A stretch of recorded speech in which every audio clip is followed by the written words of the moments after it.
Bien, ya estamos en la última parte del programa con la columna del abogado, historiador y escritor Abel Cornejo.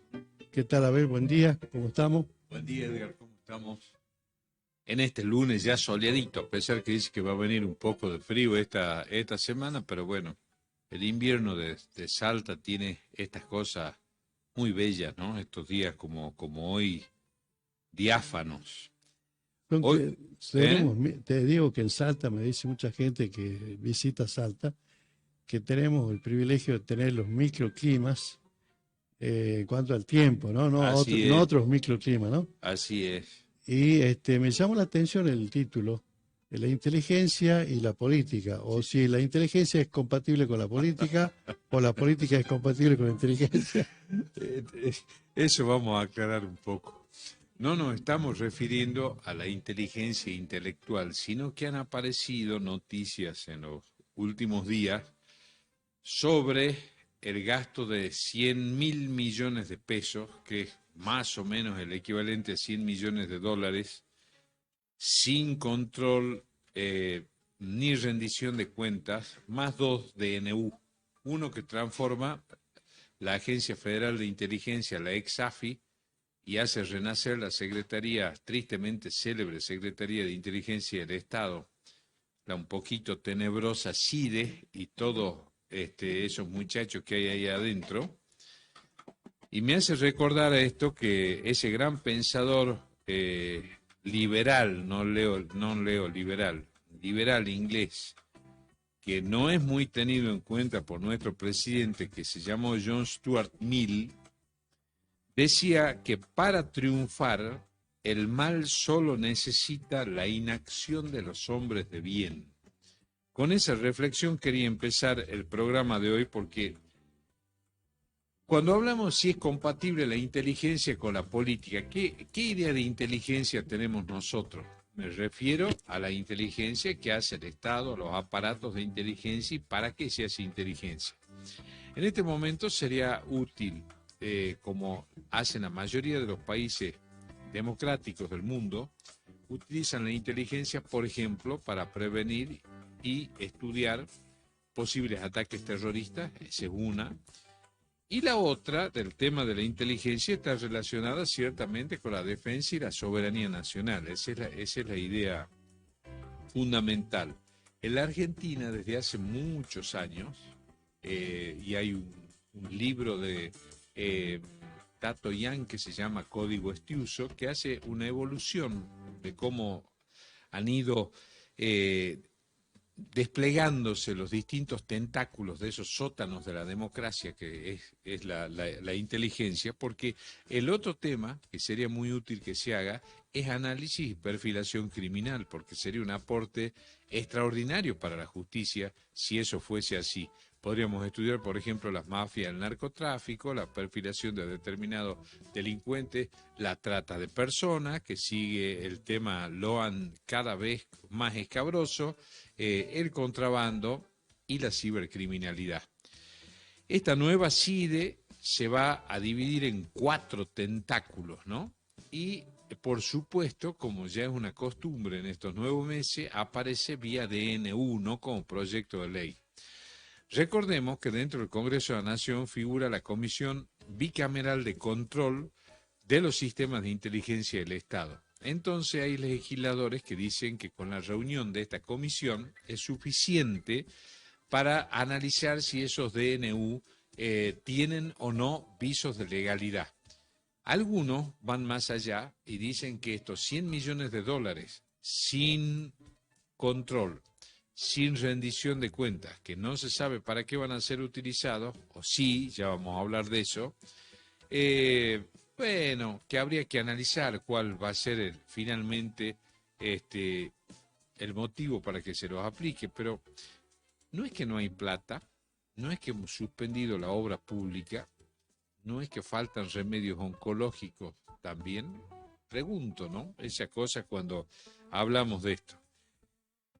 Y esto forma parte de la lógica que hemos venido hablando también en este programa, en distintas columnas, sobre la nueva forma de hacer política. Fíjense que En ese libro que yo le citaba de Ingenieros del Caos, aparece que ahora se han empezado a contratar físicos, expertos en física, doctores en física. Por ejemplo, el principal asesor político económico, del presidente Milei, que es Damian Reidel, además de ser economista, es doctor en física. Una persona muy inteligente, uno puede o no estar de acuerdo con su idea, una persona muy formada. ¿Cuándo aparece la física cuántica, que es la superación de la física newtoniana? Para aquellos que alguito nos acordamos de lo que nos enseñaron en el colegio, la física de Newton, de Isaac Newton, llegó hasta el átomo. El átomo era indivisible. La física cuántica, que es absoluta y totalmente revolucionaria y que irrumpió con enorme fuerza ya hace 30 años, dice que el átomo es divisible en miles de partículas que además van cambiando de comportamiento. Estos principios de la física cuántica se han empezado a aplicar tanto en campañas políticas como en redes sociales, y las redes sociales al servicio de la política, en distintas campañas. Entonces, van tomando tendencias de la sociedad, no importa si buenas o malas, es decir, se deja de lado el sistema de valores y vamos pasando entonces a un análisis distinto de la sociedad, a una sociedad de las tendencias, no una sociedad valorativa. ¿Qué tendrán que ver ustedes, me dirán, con los sistemas de inteligencia? Bueno, recordemos que este gobierno, que ha tenido un éxito enorme desde el punto de vista desde el uso de las redes sociales y de la comunicación política, ahora va por más con todo su sistema de trolls. Entonces quiere tener un aparato de inteligencia aceitado. ¿Para qué? Para reforzar sus trolls, instalar mensajes y tendencias en esa nueva forma de hacer política.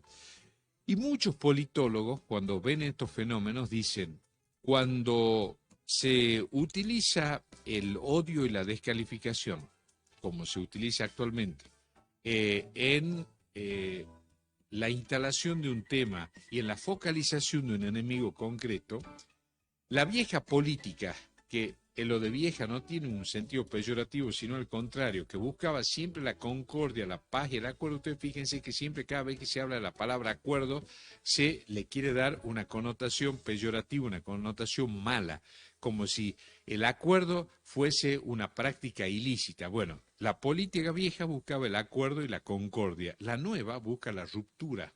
¿Y qué dicen estos analistas? Cuando pasen los Milei, los Trump, los Bolsonaro, los Noboa, etcétera, etcétera, etcétera, la política va a quedar impregnada de violencia y rupturismo, que es la forma de hacer política hoy, con violencia y con rupturismo. No va a haber vuelta atrás de eso. Y tengamos en cuenta que la democracia es un sistema que permite a los individuos el control sobre su propio destino sin vigilancia. Repito eso. Es un sistema que permite a los individuos un control sobre su propio destino. ¿Cuál es el control sobre su propio destino? La posibilidad de elegir sin ser influido.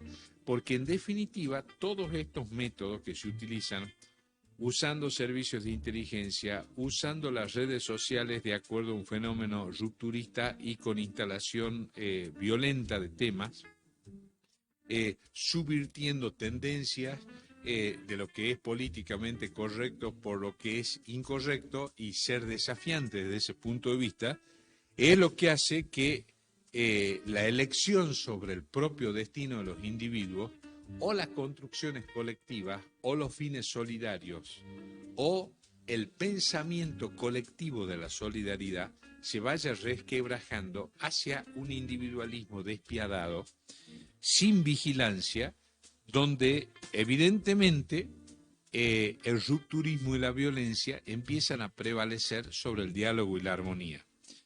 Y me quiero ir con una cosa, porque todo tiene que ver con todo. En el plano económico, el proceso de desintegración que hablamos a través de esta comunicación, de la utilización del servicio de inteligencia, de la masividad de las redes con fines no disruptivos, ¿no?, destructivos, que otra cosa, empezó hace 30 años. ¿Cuándo? Cuando la dinámica combinada de inversión tecnológica y mercados abiertos empezó a agrandar las desigualdades y las brechas sociales. ¿Qué quiero decir con esto? Y con eso me despido.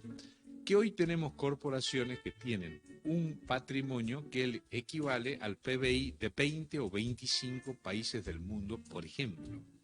Entonces, bueno, estos son los grandes desafíos, y nosotros desde esta columna lo que queremos hacer no es tener la razón, sí abrir conciencia, sí abrir los ojos, sí abrir debate, pero poder pensar de una manera diferente, siempre sosteniendo esa bandera de la paz, de la solidaridad, de la justicia social y del bien común, que son los valores que en definitiva integran a una sociedad. Muchísimas gracias.